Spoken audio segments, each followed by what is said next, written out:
Đối với các cặp đôi vừa mới yêu nhau hoặc khi đã quen nhau lâu, nhắn tin là điều không thể thiếu. Tuy nhiên đôi lúc chúng ta lại rơi vào hoàn cảnh không biết nhắn gì với người yêu và những tin nhắn đã dần trở nên kém thú vị. Đây là điều mà những cặp đôi thường gặp phải. Video hôm nay sẽ giúp bạn giải quyết mối lo này, giúp cho tình yêu của bạn luôn sôi nổi và hào hứng, mối quan hệ của bạn luôn vui vẻ và nồng nhiệt. 1. Luôn có thái độ tôn trọng. Những lời nói, câu nói thể hiện sự tôn trọng, cho thấy bạn thực sự nghiêm túc với mối quan hệ này.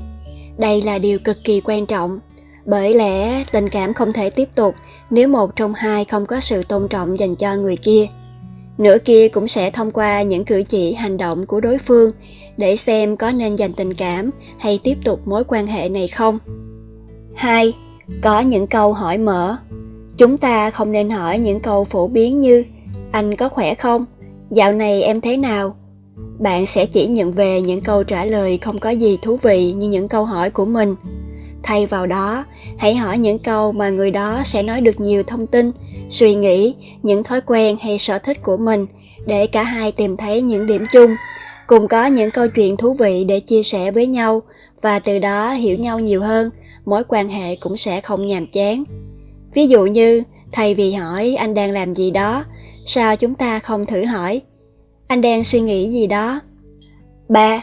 Đừng nôn nóng chờ câu trả lời. Cũng đừng nhắn tiếp khi chưa nhận được câu trả lời từ người kia. Hãy kiên nhẫn chờ đợi. Trong tình yêu, sẽ không có sự thú vị và cuốn hút khi một trong hai người có tư thế thấp hơn đối phương. Điều này cũng không có nghĩa là bạn nên cao ngạo. Hãy cố gắng giữ được sự cân bằng. Điều này không cần thiết khi cả hai đã thực sự yêu thương nhau, nhưng đây là bước đầu cho cả hai tìm hiểu. Cho nên bạn đừng ở tư thế quá thấp, cũng đừng dành tư thế cao hơn. Hãy bình tĩnh và thể hiện đúng mực. 4. Dừng lại đúng lúc. Khi cả hai đã có những câu chuyện để nói với nhau, những cảm xúc vui vẻ cùng nhau, đó cũng là lúc chúng ta nên kết thúc câu chuyện. Người ta thường nói mãi cũng nhàm. Vậy cho nên, khi đã đủ vui, chúng ta nên tạm thời dừng lại. Hãy giữ lại cảm xúc vui vẻ này đọng lại để chờ đợi những lần nhắn tin tiếp theo nhé. Khi mới quen nhau, không có nhiều điều để nói, việc dừng lại đúng lúc là điều cần thiết, bởi thật sự khó chịu khi một người muốn dừng lại mà người kia cứ nhắn tin không ngừng. 5. Hãy là người nói lời tạm biệt khi sắp hết chuyện để nói. Điều này khiến nửa kia có tình cảm và muốn trò chuyện với bạn nhiều hơn và không để cuộc trò chuyện gượng gạo và kết thúc tẻ nhạt. 6. Đừng nhắn tin thường xuyên. Người kia sẽ cảm thấy bị làm phiền và không có thời gian để nhớ đến bạn. Trong tình yêu, nhớ nhung là điều cần thiết. Hãy cho nhau thời gian và không gian để nhớ nhau. Nếu cứ thường xuyên nhắn tin thì làm sao có thể nhớ? Và nếu một trong hai đã ngừng nhắn tin thì không nên nhắn tiếp. Nếu cứ tiếp tục sẽ là làm phiền người kia. Và tất nhiên, bạn trở nên mất điểm và đáng ghét. Khi gọi điện cũng nên hỏi đối phương có rảnh để nói chuyện với bạn hay không. Bạn có đang làm phiền không? Bởi lẽ không phải ai cũng luôn rảnh để chờ điện thoại của bạn, đúng không? Và chẳng phải bạn cũng thường bận rộn với công việc của mình đó sao? Cũng đừng nhắn tin quá nhiều, giữ tỷ lệ khoảng 1-1 hoặc 1-2 là được. 7. Không nên viết tắt những từ em và anh. Mọi người đều muốn được tôn trọng khi nhắc đến mình. Nếu được, nên dùng những từ ngữ tương đồng. Nói bằng ngôn ngữ của anh ấy hoặc cô ấy. Nếu người kia không viết tắt khi nhắn tin cho bạn, bạn hãy cũng làm như vậy. Sự hòa hợp với nhau nói chuyện sẽ dễ hơn. 8. Hãy hài hước hoặc nói những điều vui vẻ. Cuộc sống luôn có những điều áp lực về công việc và các mối quan hệ xã hội.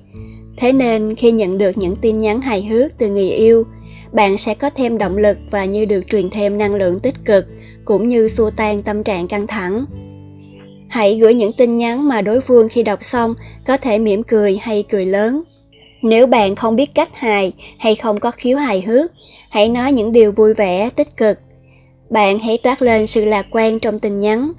Bạn cũng có thể gửi những hình ảnh hài hước, những câu chuyện vui cho anh ấy hay cô ấy. Một điều cũng cần chú ý rằng, nếu như bạn nhận được một tin nhắn mà mình có thể mỉm cười, thì đừng nên đáp lại, chỉ bằng những từ như ha ha hi hi, mà hãy nói thêm một điều gì đó như một lời cảm kích về điều đó, để người kia sẽ tiếp tục làm cho bạn vui hơn về sau, cũng như không khiến đối phương không biết sẽ nhắn gì nữa. 9. Tin nhắn gây tò mò.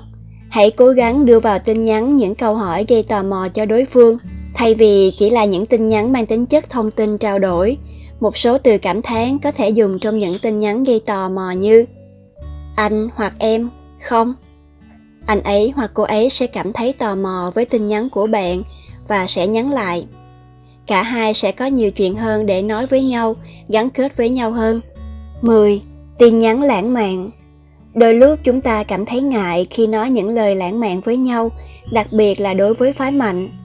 Vậy hãy làm điều này qua tin nhắn, bạn sẽ cảm thấy nhẹ nhàng và dễ dàng hơn rất nhiều.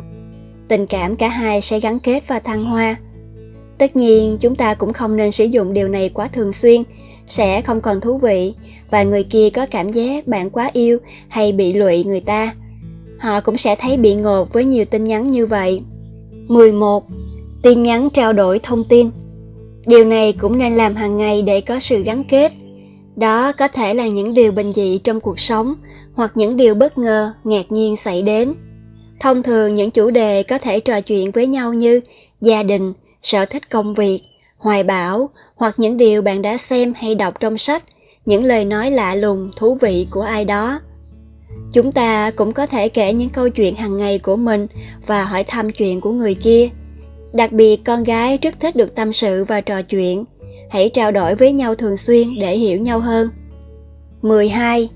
Hãy tưởng tượng. Bạn hãy lên một kịch bản có những câu hỏi và tưởng tượng hay dự đoán những câu trả lời của đối phương, và rồi bạn có những câu hỏi tiếp theo để tiếp tục câu chuyện. Đừng lo lắng là bạn không đoán được câu trả lời, vì không ai có thể biết được chính xác suy nghĩ của người kia, nhưng bạn đang ở thế chủ động và kiểm soát được câu chuyện. 13. Tìm những chủ đề mà cả hai yêu thích. Bằng cách này, câu chuyện của hai người sẽ thêm hấp dẫn và thú vị. Tình cảm sẽ trở nên gần gũi hơn. 14. Nhắn tin khen ngợi. Ai trong chúng ta cũng muốn được nghe những lời khen tặng ngọt ngào. Đây cũng là dịp cho đối phương thể hiện bản thân mình nhiều hơn. 15. Đừng tỏ ra lo sợ. Điều này đặc biệt quan trọng đối với các cô gái. Đừng quá rụt rè nhút nhát, không dám thể hiện bản thân mình. Luôn gò bó, ép bản thân vì sợ người khác sẽ nhìn thấy những khuyết điểm của mình. Hãy tự nhiên thoải mái là chính mình. Hãy để nửa kia yêu bạn bằng chính bản thân bạn với những khuyết điểm, chứ không cần phải giả tạo. Nhắn tin với người yêu là điều mà những cặp đôi yêu nhau rất thích. Một thông điệp ngọt ngào và chu đáo làm cho một ngày buồn tẻ trở nên thú vị và đặc biệt. Và là cách để gắn kết với nhau, giúp đối phương thêm yêu bạn, nhớ đến bạn phát điên. Nhắn tin không nhàm chán là bí quyết giúp cho mối quan hệ của bạn luôn nồng nhiệt, tình cảm cả hai sẽ luôn ngọt ngào và thăng hoa. Chúc bạn thành công trên con đường tình yêu. Và nếu bạn nghĩ chúng tôi còn bỏ lỡ điều gì đó thú vị, hãy comment ở bên dưới nhé.